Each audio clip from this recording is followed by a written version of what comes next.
Hi everybody, it is April. Would you like for your quilt to be done when you get done putting your rows together? Keep watching. Today I'm going to share with you a technique that I learned on Craftsy. Yes, Craftsy. This video is sponsored by Craftsy. Thank you, Craftsy. I took a class from Marty Michelle. She is a seasoned quilter, and she gave me all kinds of tips and techniques to use when you are quilting as you piece. And Craftsy is your source for everything creative. And quilting is not the only thing that you can find on Craftsy. You can find baking, jewelry making. You can find quilting, sewing, crocheting, knitting, anything you can think of, it is on Craftsy. Right now, if you join Craftsy using this QR code or the link in the description below, you get a year of premium membership for $1.49. If you're one of the first 1,000 people to click the link or use the QR code, and if you are not currently a member. Now, how can you beat that value? Craftsy has so many classes, so many options. And honestly, just taking the Quilt As You Go class from Marty Michelle covered the cost of the annual membership. You have gotten your value out of just one class. You still have 364 days to take more classes if you join. Let me go over what you need in order to make your Quilt As You Go or Quilt As You Piece blocks. The great thing about Quilt As You Go piecing or Quilt As You Go is that you're working with smaller pieces when you are putting your quilt together. So you start with a certain size block, and that decision is up to you. I decided that I wanted to start with 12-inch blocks. Now, you can use, say, a fat quarter bundle or a half-yard bundle, or you can do like I did, and you can do a little stash busting. There are several steps to getting ready to quilt as you go. At first, it seems like it's a little time consuming, but then once you reach the point where you're actually sewing, it really goes quickly. What I did is I took my scraps and I put them in color piles. Here I have a pile of whites.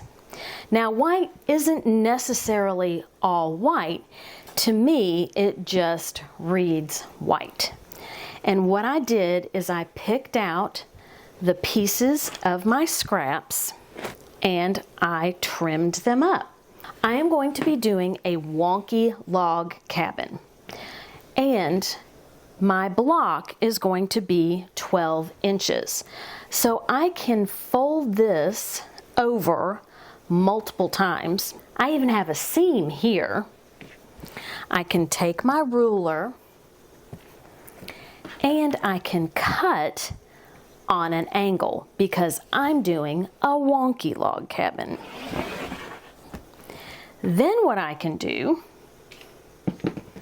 is turn this to the side and trim the edge.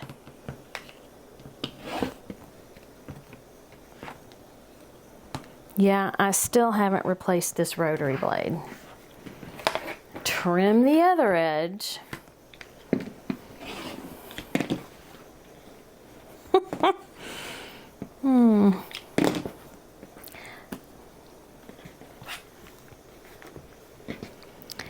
And I have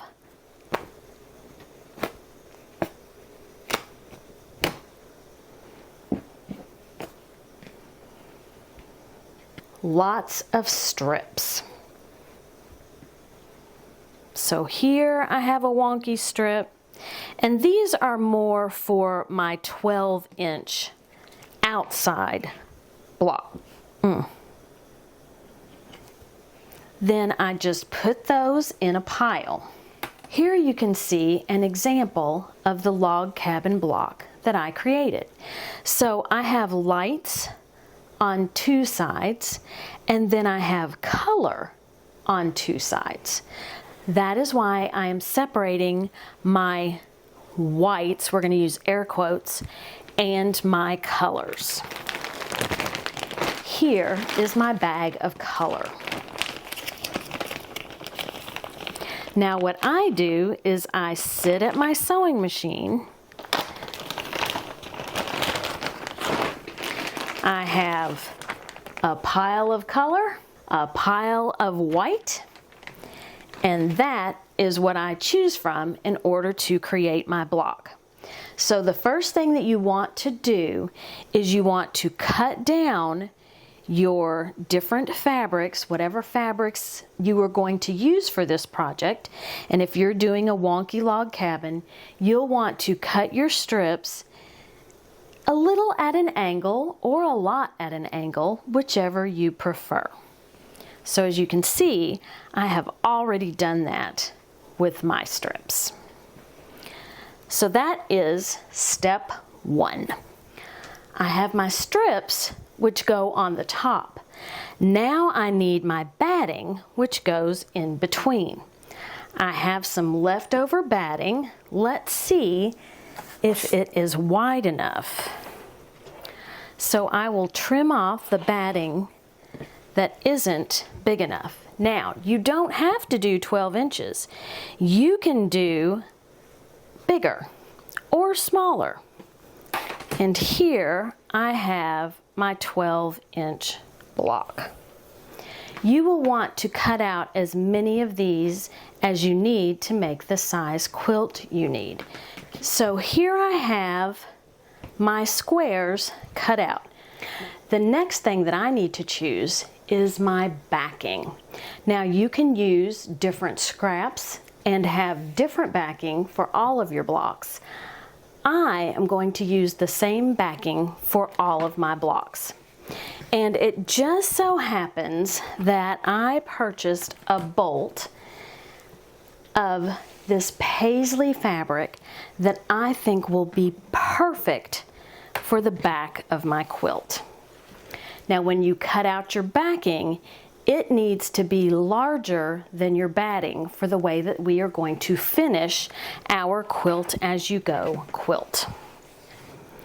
So I want my backing to be 13.5 by 13.5 because my block is 13.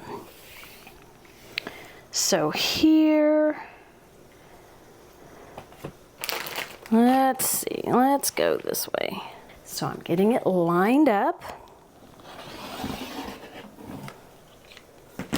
Oh, and I almost forgot. Marty has a special way of cutting. So what she does, let me get this lined up.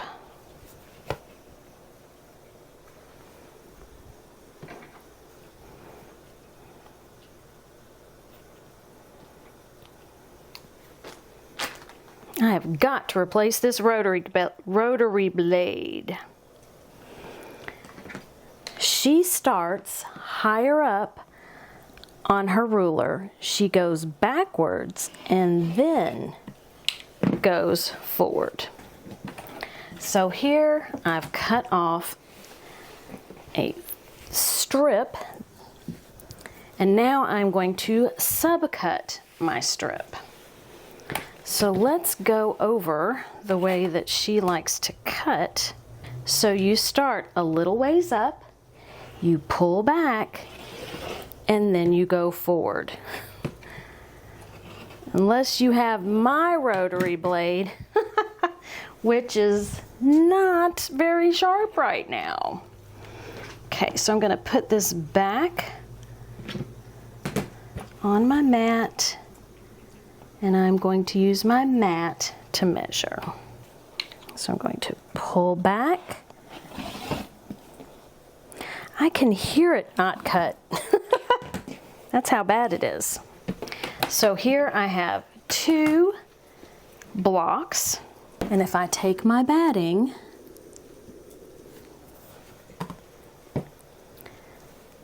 I have a 1/4 inch all the way around. I have all of my squares cut, fabric squares. So this is my backing. I have all of my batting cut. I've got my pieces that I'm going to use to piece together for my log cabin block. Now I need to prepare my backing. So here I'm going to lay one of my pieces of batting on a piece of my backing, and I'm going to set the rest aside. Now, like I said, I will have a 1/4 inch of my backing showing all the way around the edge of my block. You can use regular seam tape or a fusible tape. This is the tape that Marty created herself. It is a 1-inch fusible tape. So there is fusible on one side of this tape. When I went to look for the fusible, just a regular fusible tape, I found 5/8 of an inch. I found 2 inches or 1 1/4 inches. I did not find a 1-inch tape. But this weekend, when I was in a little town in Indiana, what did I find? I found Marty Michelle's fusible tape. How perfect was that? So now I am going to cut this tape into 4 strips, and I'm measuring, so it's about 1 inch shy of the length of my block. This does not have to be perfectly measured. What this tape is going to do is it is going to hold our batting in place while we are sewing our strips for our wonky log cabin. Something else that we are going to do, we are going to cut about a 3/8 of an inch square out of the corner of our batting. So each corner we want to cut, and this is going to reduce bulk.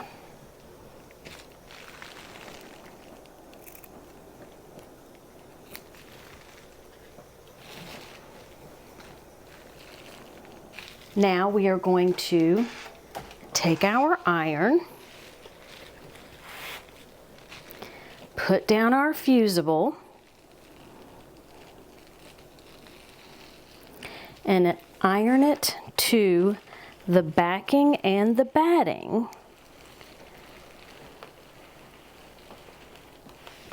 of our block.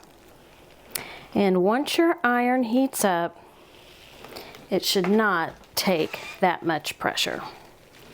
We want to do that all the way around our project. So there, our backing is ready to be sewn. It was just that easy. We have our backing, we have our batting fused to our backing. So if you notice, I've got some Franken batting in order to get the size batting I needed. So all of our pieces are ready to go. All we need to do now is sew them. Let me give you a little sneak peek of what I've done so far. Now you've seen this one. See how cute it turned out? And the back is done. It has already been quilted. And here is another one. You get a better idea of the light or the low volume on one side and the color on the other with this particular Quilt As You Go Wonky log cabin. So let's head to the sewing machine and I will show you what I do. So we are going to start with a centerpiece. Now this is one of my favorites. You'll want to have a pair of scissors around your workspace. All right, so let's cut out. And again, this is wonky. It does not have to be perfect. But you can always use your rotary cutter if you want to cut your piece perfectly. You also don't need to press your pieces ahead of time unless they're really, really wrinkled. So I'm going to fold my batting and my backing in half and just finger press in the middle. And then fold it again and kind of finger press. So right about here is the middle. So I'm going to set this piece of fabric in the middle. Now I can start with color or I can start with the low volume. I am going to start with color. So what I want to do is I want to line up my fabric so that I can see what it's going to look like. And as you build on these pieces, this is a really good practice. So I'm going to fold it over, maybe even move it up a little bit. And then I am going to sew a 1/4 inch seam. Now because this is wonky, your 1/4 inch seam isn't nearly as important as usual.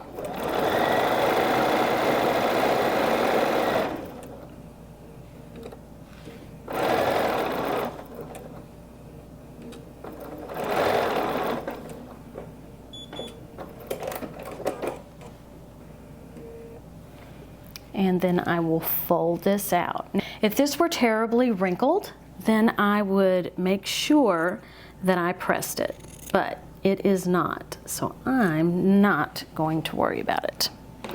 Now, you are either going to go clockwise or counterclockwise, but whatever way you go the first time, that's the way you want to continue to go on this block. So I have here a dark piece or a color, and I want to continue that. And I have gone counterclockwise. So I'm going to dig through my bag, and here I have this piece of fabric. I'm going to fold it over. Now it is a batik, so it's hard to go wrong with a batik.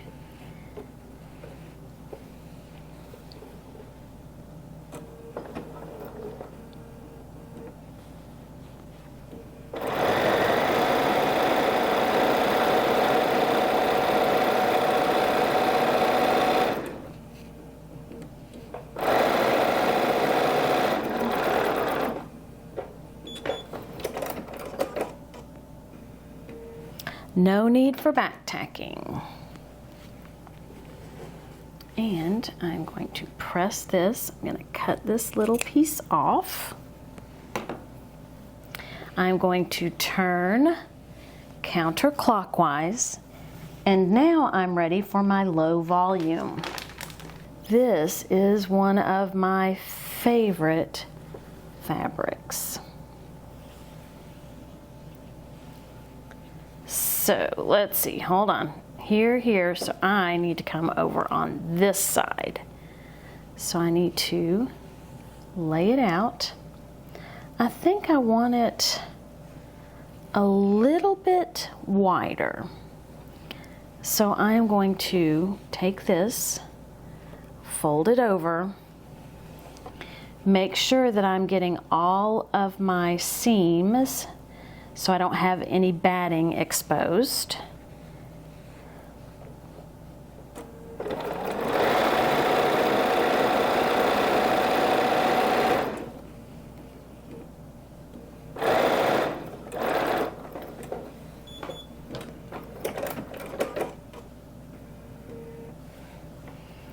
And then I will fold this open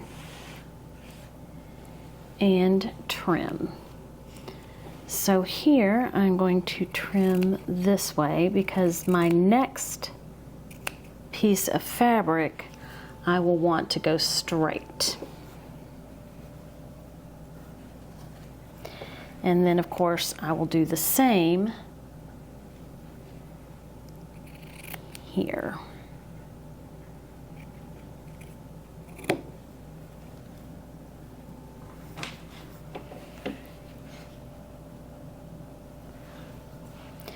Then I want to go counterclockwise, and I am going to trim this little corner so that it's easier to sew along this seam and I don't get messed up and leave any openings. Here is another piece of Tula Pink. You know, since we started out with her. Again, I think I want this not to be too terribly wide.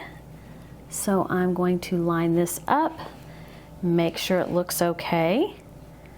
May pull it up just a little higher, and then I will fold over, make sure that I'm covering all my batting.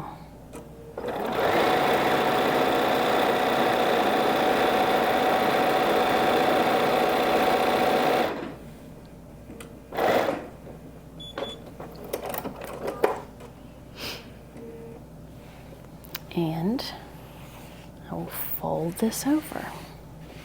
Now the first block you do, you're going to be getting to know what it is you're doing. At least that's what happened to me. Second block is easier, and by the time you get to your third block, you are going to have this process down. Okay, I now turn again. Now here I've got some funky stuff going on. I have this straight seam here, and then it just kind of goes a little wonky.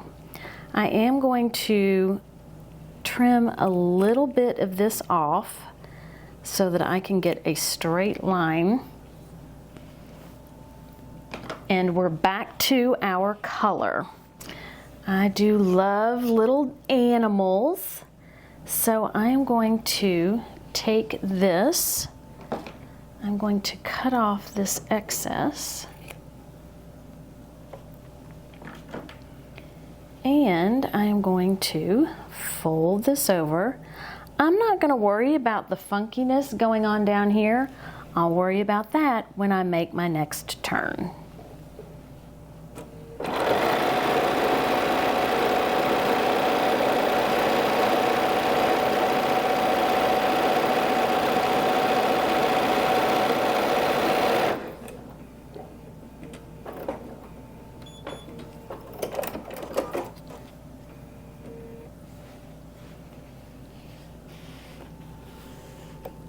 Actually, I want to pick out a little bit of this because I started too soon. I don't want that to be there. So let's see if I can pick that out. I need some glasses for this one. Oh yeah, much better. I do have my seam set at like 1.9, So it's a pretty tight seam. But I should be able to get this. There we go. Let's get there. I think that's maybe one more little piece. And I can pick these. All right, much better. All right, so let's push this back. And this goes straight this way. I know I want to get rid of this.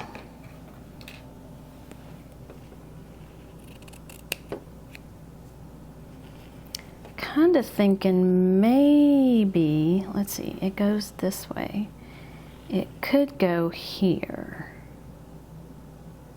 So let's trim this. See if we can kind of straighten this out a little bit. Okay, so we did our color and we're going to do color again. I think we're going to end up covering up some of this. Okay. So here's some color. This is really, okay. So I believe what I want to do, I'm gonna lose a lot of this pink, but it's okay. It's still there. I probably shouldn't have cut this. See, even on this block, I believe it's number 3. I still am learning the ins and outs of the Wonky log cabin.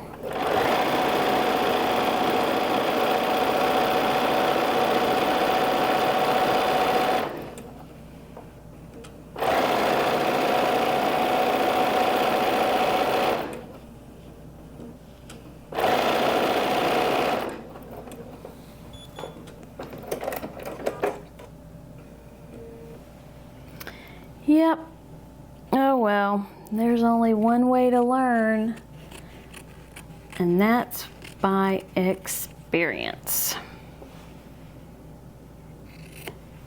Okay. So let's fold this out. And this, and I'll cut this at an angle. Actually, I'm not even going to cut it yet so I don't make a mistake. I can always trim it afterwards. Okay, so I'm going to go counterclockwise. I'm still on my, oh no, this is my low volume. This was my color, this is my low volume. This probably could have been low volume, but you know. Like I said, it's a live and learn situation we got going on here. All right, so I've got this gray. So let's put that here. So I'm going to, I think that's the salvage. So here we go.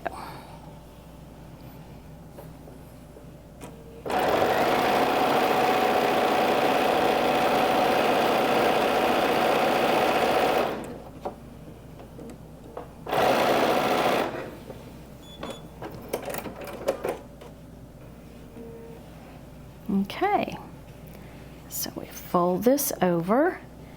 Now again, we are going to want to go straight like this. So I'm going to cut this.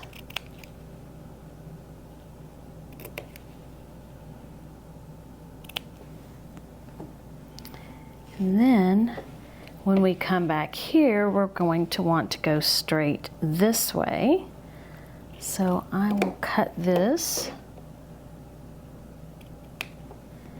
And then I have this little extra, which probably wouldn't cause a problem, but we'll just get rid of that bulk. All right, now we're going to go counterclockwise, and we want straight, so I'm going to cut this piece. We are still on our low volume. Let's find something fun. Here is a splatter. Look. Let's put that like that. And fold it over.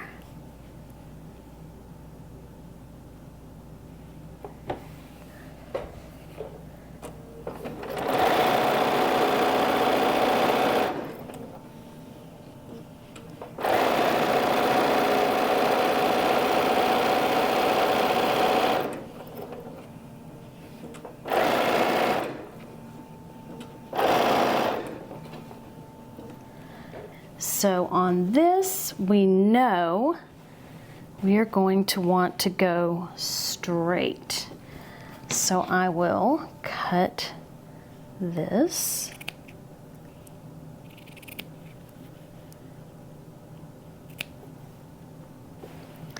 And then cut this. Make sure. Okay, we are back to our color. So right now I'm going to go ahead and I'm going to trim this piece because we'll want to just go straight in that spot too. All right, so I need to find color. Found it. All right, so let's put the straight side here, shall we? Okay, so we'll fold this over.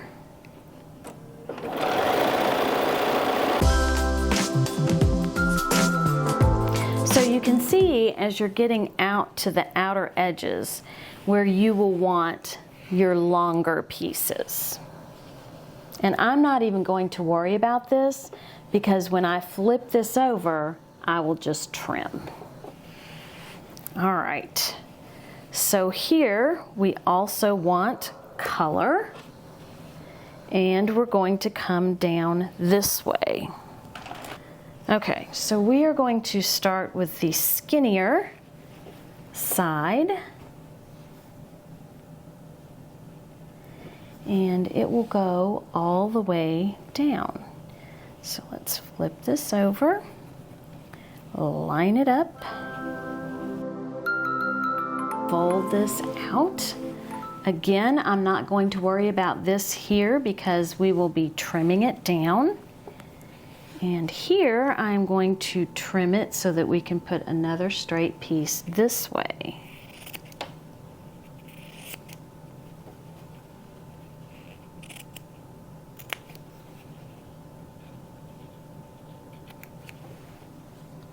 Okay, we are back to low volume. We will do, let's see, do we want to do, nah, we'll do skinny, the skinny side.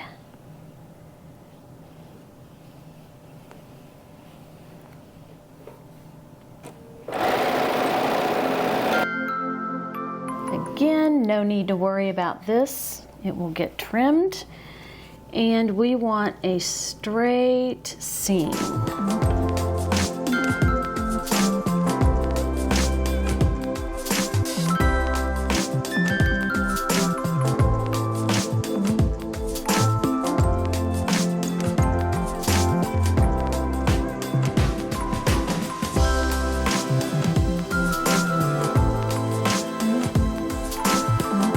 And here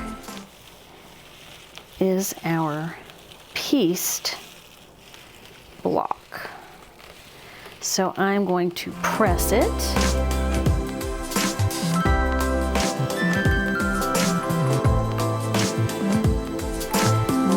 we can take our rotary cutter, turn our block so that we see the back, and then I'm just going to trim along the backing. Yep, still haven't replaced that rotary blade. And just flip it all the way around until all the edges are clean.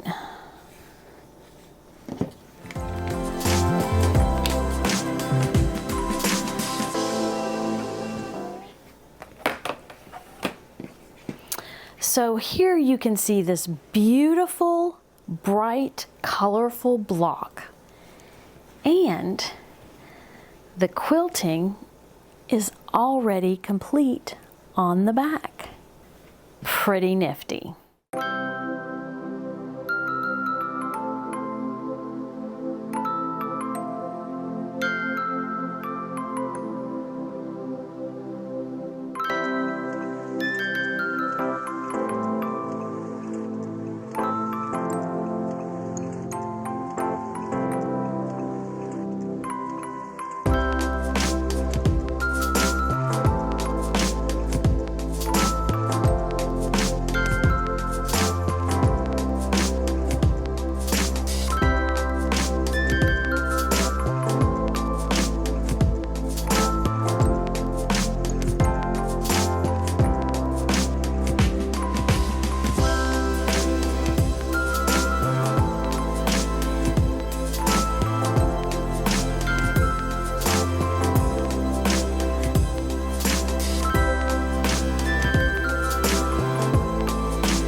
Time to put our blocks together.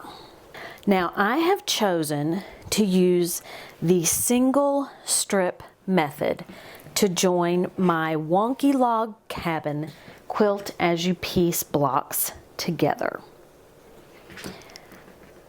So what I need to do is first I need to cut strips out of my backing fabric.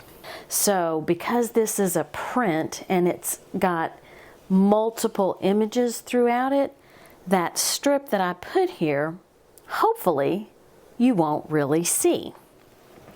Now since I'm going to be using my machine in order to attach that strip, I need a 2-inch strip. So I'm going to pull back, cut, and of course, I still haven't changed my blade.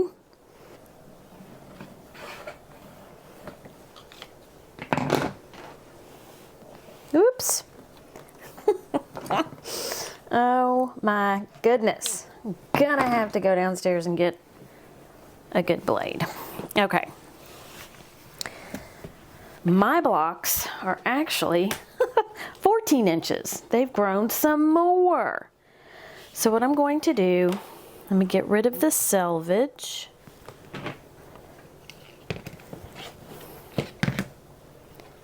I'm going to cut a 14.5 inch strip because I want to make sure that I have plenty. So here I got 2 strips out of that 1 strip. This is not quite long enough. Oh, so close, but no cigar. Now I want to press the strips. I'm going to press the strips not quite in half, but I'm going to leave about 1/8 of an inch of the bottom exposed.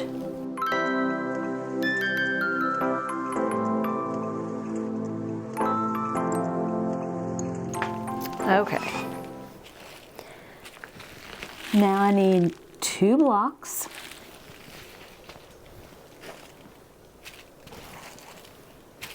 I'm going to put my 2 blocks right sides together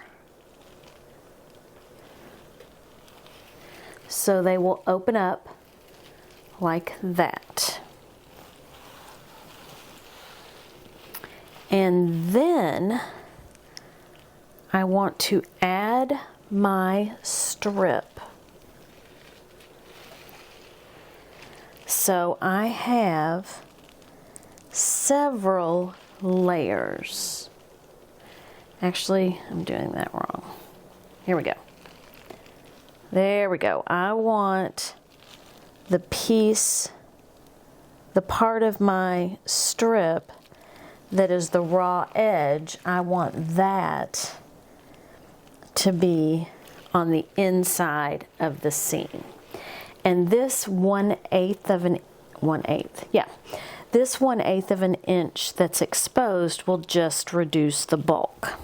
Now, as much as I don't like pins, I am going to pin this because this is a whole lot of bulk going on.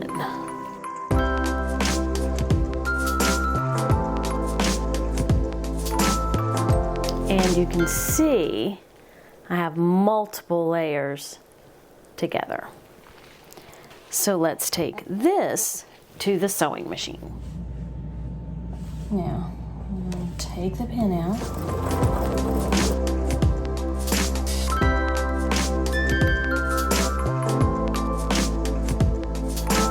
All right, so here we have this sewn on. Now let's open this up. You can see that my 2 blocks are joined together. Now, here, this strip needs to fold over and be sewn down. But what I can do is I can remove some of the bulk. So here I've got a little bitty pair of scissors. And I'm a little afeared, but I am going to try and get rid of some of the bulk. Kind of afraid I'm going to cut the wrong thing, honestly. Okay. Here it's a little bulky because there are extra seams. So I'll try and get that.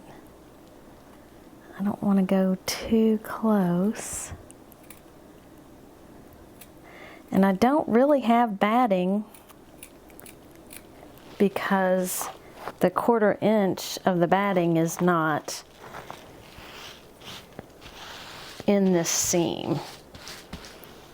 All right, so I'm going to press this down and then I'm going to fold it over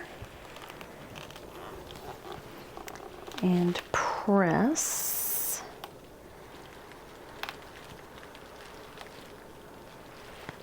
Now you do not have to use your machine. You could just hand stitch this down.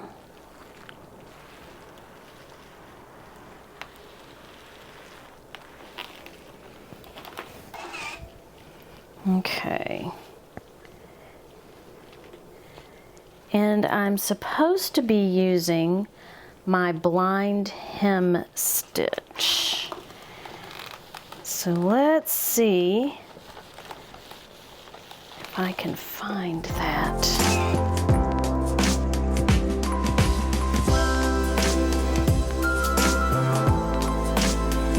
All right, so here are the first two blocks together.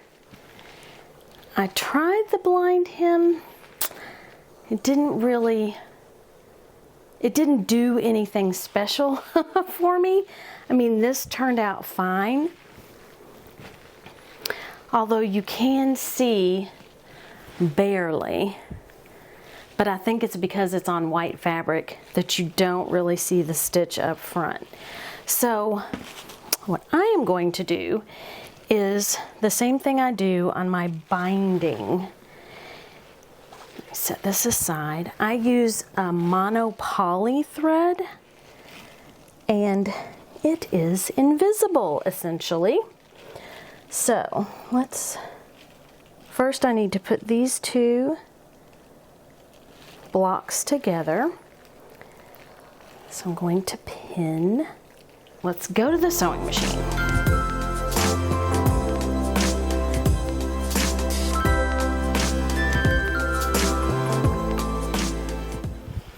Here I have the next two blocks together. I have my strip on the back, and I use that mono poly thread. I have a little string here. So it's almost invisible. I can see an indentation, but I think once it's washed, that will not be visible. So let me put these two blocks together with another strip, and we will look and see what we think.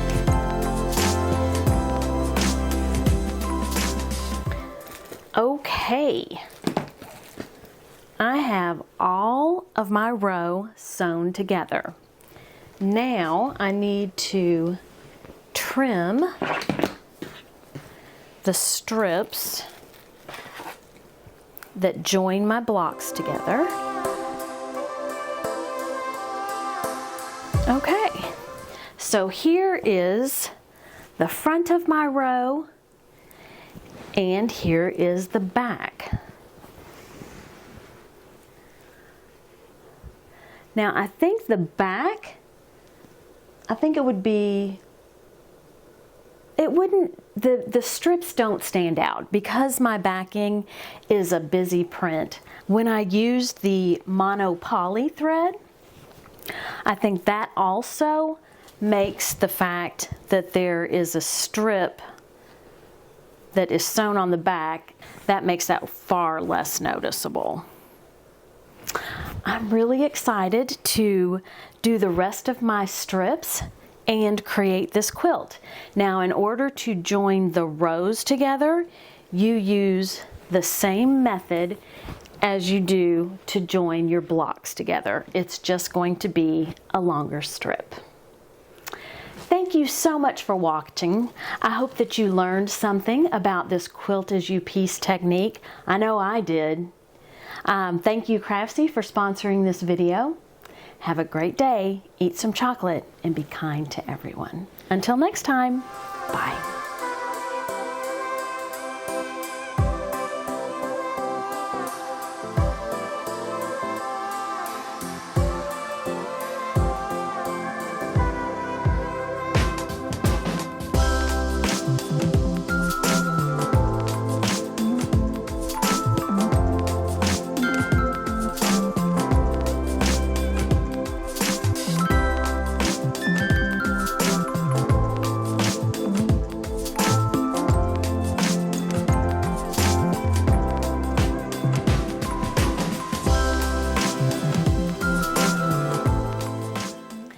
Today, I'm going to share with you the